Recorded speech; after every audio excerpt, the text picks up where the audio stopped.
Hi అండి, అలసంద వడలు విత్ పీనట్ చట్నీ చేసుకుందాము. చాలా ఈజీ. అలసందలు ఒక 5-6 అవర్స్ నానబెట్టాలి.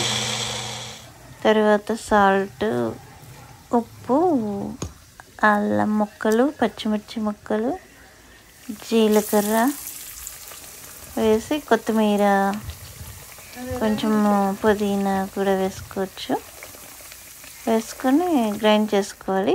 మరీ మెత్తగా అవసరం లేదు. ఉప్పు చూసుకొని బాగా కలుపుకోవాలి. తర్వాత ఇలా వడల్లాగా చేసుకొని డీప్ ఫ్రై చేసుకోవడమే.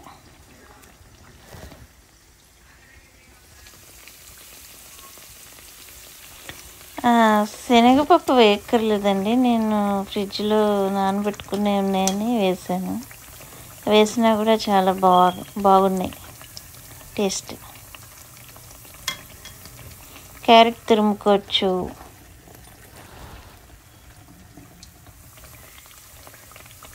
ఇంకా అవి గ్రీన్ ఆనియన్స్ కూడా వేసుకోవచ్చు.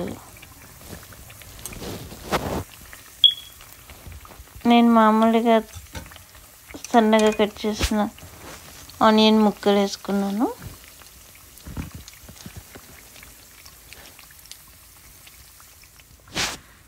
అంతే అండి. బాగా నూనె పీల్చేట్టు కొంచెం నాప్కిన్స్తో నొక్కేసుకోవాలి. రెడీ, అలసంద వడలు రెడీ.